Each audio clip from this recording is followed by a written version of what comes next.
Have you ever thought about what really makes a specific spirit stand out to you? I mean, is it something special about what they use to make it? Or maybe it's the way they make it, some special technique they've perfected over time. Or could it even be something even more fundamental, like the very place it comes from? Hmm, that's a great question to get us started. You're right, those are all definitely things that can make a spirit memorable. Well, if you're the kind of person who likes to ponder stuff like that, you're definitely in the right place. Welcome to another deep dive with us. Today, we're going deep into the world of Thy Whisky. You've told us you really like getting the full picture quickly, so think of this as your express lane to understanding what makes this Danish distillery so unique. Right, and one of the most interesting things about Thy Whisky is that they are completely dedicated to this single estate idea. And we've got some cool stuff to share about that today, too. Some bits from a whiskey.dk blog post about some big news from them. They've got some new equipment and a whole core expressions series they're putting out. And of course, some background straight from the distillery, too. Yeah, that new series is creating quite a buzz. So today we're really going to unpack exactly what this whole single estate philosophy means for Thy Whisky in practice. And of course, you'll know all about their new core range by the time we're done. So let's jump right in. When we hear single estate with whiskey, what exactly does that mean? Okay, so for Thy Whisky, single estate is like this total all-in concept. Basically, every single thing they do to make their whiskey, from the very first moment when they plant the grain, all the way to when they put the cork in the bottle, it all happens in the same place. Their family farm called Gyrup in a region of Denmark called Thy. And super important for them, everything is 100% organic too. So every drop of their whiskey comes from their land. Wow, that's a crazy level of control. Not something you see very often. And it really ties into the story behind the spirit, something I know you always say is important. Can you tell us a little about the family behind Thy Whisky? Yeah, and what's really interesting here is that the family didn't actually start out in distilling. They were farmers, for generations. And then back in 2010, they started Thy Whisky because they were so sure about how amazing the grain they were already growing was. They saw the potential to make something truly unique right there on their own land. So it wasn't like some big distillery going out and buying a farm just for ingredients. It was literally farmers who said, hey, our grain's incredible, let's make whiskey. That totally changes how you see it, right? It's like they're putting the raw materials front and center. And it sounds like they really have a strong connection to where they are, too. Oh, definitely. They talk a lot about their commitment to what they call the local terroir. It's this idea that the place itself, its unique character, gets into the whiskey somehow. And Nye is in this really special spot. It's right between the North Sea coast, which is pretty wild, and the Limfjord, which is a bit more sheltered. They say that this kind of environment, with the constant wind and the sea and the rich farmland all interacting, it all goes into making their whiskey unique. It's kind of like you can almost taste that connection to the land. It's not just marketing talk. It's woven into everything they do. And you said they grow all their own grain too, right? Yeah, 100%. That's a huge part of their single estate thing. Only grain from their own organic fields.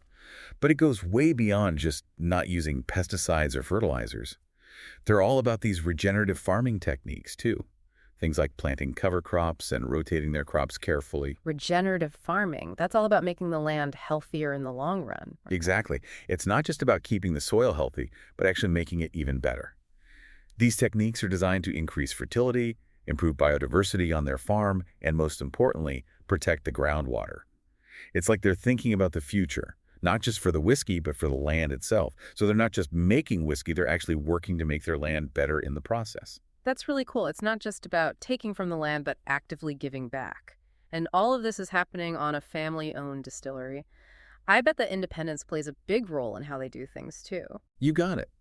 Because they're family run, they've got this freedom and a kind of long-term perspective that you don't always see with bigger corporate distilleries.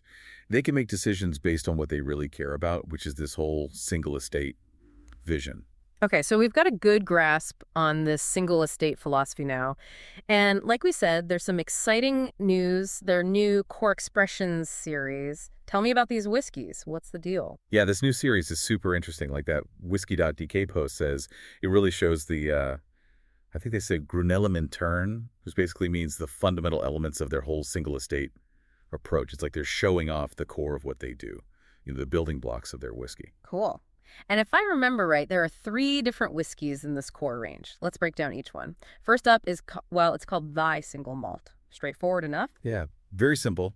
They describe this one as like the purest expression of their farm and distillery. It's all about showing off the quality of their ingredients.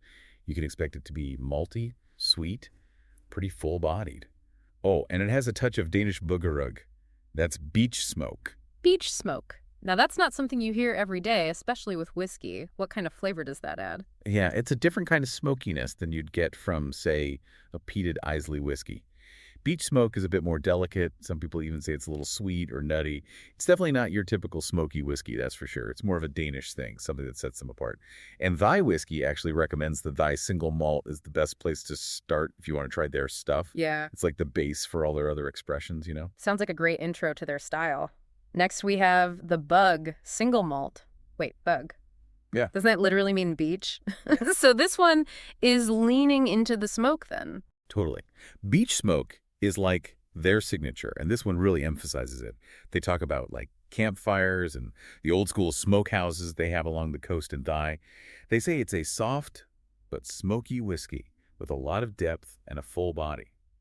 And interestingly, it also has some fruity notes, which they say comes from aging it in old sherry casks. Oh, cool. So you've got that unique beech smoke mixed with all the sweetness and complexity from sherry casks. That sounds like a really interesting combo. And then there's the spelt rye, which sounds like something different altogether. Yeah, this is where they put their own spin on rye whiskey. But it's not just rye. It's a blend of rye, spelt, and barley. And get this, they actually say this is a direct result of how they rotate their crops. Because they do that so well, they can grow all these different grains on their farm organically. Plus, they do all their malting in-house, too, which is not that common for a distillery their size.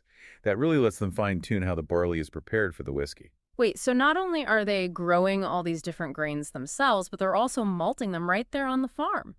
That's next level control, man. It really shows how seriously they take this whole single estate thing. For sure. They're experimenting with all these different grain combos right from the start. Mm-hmm. And with the spelt rye, they age it in new oak casks, which gives it its own special character. They describe it as a full-bodied whiskey with a lot of fruitiness and spice. It's also got some floral notes and a good oak balance. This one really shows how much they like to experiment and push the boundaries of what they can do within their single estate philosophy. Very cool. So each one of these core expressions offers a different way to appreciate Thy Whisky's style, from the basic Thy to the smoky beg and the experimental spelt rye. Now, that blog post also mentioned something about a new bottle design, a really lightweight one, right? Right. They spend a whole year developing this new bottle and packaging. They've gone for a really unique lightweight design. Lightweight. That's a bold move because, a lot of times in the whiskey world, a heavier bottle means it's fancier. Why did they go that way? Well, it all comes down to sustainability. They're really serious about reducing their impact on the environment. The blog post talks about how they want to use less energy when they make the bottles and also reduce emissions from shipping the whiskey around the world. The new bottle only weighs 400 grams for a standard 700 milliliter bottle, which they say makes it one of the lightest whiskey bottles out there. That's a pretty significant reduction in weight, and it shows they're thinking about more than just the quality of the whiskey. They're thinking about the whole picture. Absolutely. They really emphasize how important it is for them to use fewer resources. They also brag about how they recycle and reuse a whopping 99% of their byproducts every day. 99%. That's impressive. 99%. Yeah, that's pretty amazing. So they're not claiming that the new bottle is totally carbon neutral? No, they're honest about that. But they do say that it's a big step forward, a significant fremskritt, as they put it, towards being more eco-friendly. And, every little bit counts, right? Especially when you think about how they're shipping this whiskey all over the place. So true. It's cool to see a distillery so focused on local production, also thinking globally about their impact. Oh, there was also this little detail about the bottle itself that I thought was so neat. Oh, yeah. They actually put the coordinates of the distillery right on the bottom of the bottle. It's this tiny little detail, but it shows how connected they are to where they come from. Yeah. They're grounding the whiskey to its origin, literally. I love that little touch with the coordinates. It's like this visual reminder of where it all starts. That's a great touch. Okay, so we've talked about their whole philosophy, the exciting new releases, and even their sustainability efforts. Let's take a minute to appreciate how Thy Whisky got to where it is today. Let's go back in time a bit. We know they officially started making whiskey back in 2010. Yep, 2010 was when they really got serious about whiskey. And like we said earlier, their background as farmers really shapes how they do things. They're not just following some old whiskey recipe. They're bringing their farming knowledge into every part of the process. And I think they do things a little differently too, right? Something about their distillation process and how they malt their barley. That's right. They do something called single distillation, which is a little different. A lot of distilleries distill twice, but Thy Whisky only does it once. They say this helps to keep more of the original character of the grain. And they also have their own malting facility on site, which isn't super common, especially for a smaller distillery like theirs. That gives them way more control over the barley and how it affects the final flavor of the whiskey. And I remember hearing that they're also inspired by some very specific Danish traditions. Yeah, they talk a lot about how they're inspired by these old school Danish smoking techniques, which is where their use of beechwood comes in. And they're always trying out different types of grain, both modern ones and older, more traditional Danish varieties. They're looking for grains that will grow really well organically in the Danish climate. So they're experimenting and adapting, but always within this organic, single estate framework. And they use local peat for smoking too, don't they? Yes, absolutely. They are all about using local resources whenever they can. It's pretty amazing how dedicated they are to using local ingredients, from the grain in their fields to the wood they use for smoking. Now, some of our listeners might remember that Thy Whisky used to have this numbered series, Thy Whisky 9ER 124, right? What was the story behind that series? Yes. That numbered series ran from 2014 all the way to this year, 2024. It's kind of like an ongoing experiment, a way for them to showcase their philosophy. Each release was different and showed off how their choices of ingredients and their unique production process led to some really high-quality, interesting whiskeys. It was their way of proving that you can make amazing whiskey when you're in control of the whole process from start to finish. And that series really helped them build their reputation for making awesome, distinctive whiskey. It's like each release in that numbered series was a snapshot of how their ideas were evolving. And it doesn't sound like they're done experimenting now that that series is over. Nope, not at all. They say that they've still got lots of barrels maturing in their warehouse from all sorts of different experiments. They're playing around with old Danish barley varieties, different amounts of peat, caramel malt, all sorts of grain blends, and tons of different cask types. They'll probably release these as single casks, vintages, or maybe even some totally new stuff in the future. So they've got some really big plans for Danish whiskey in the long run.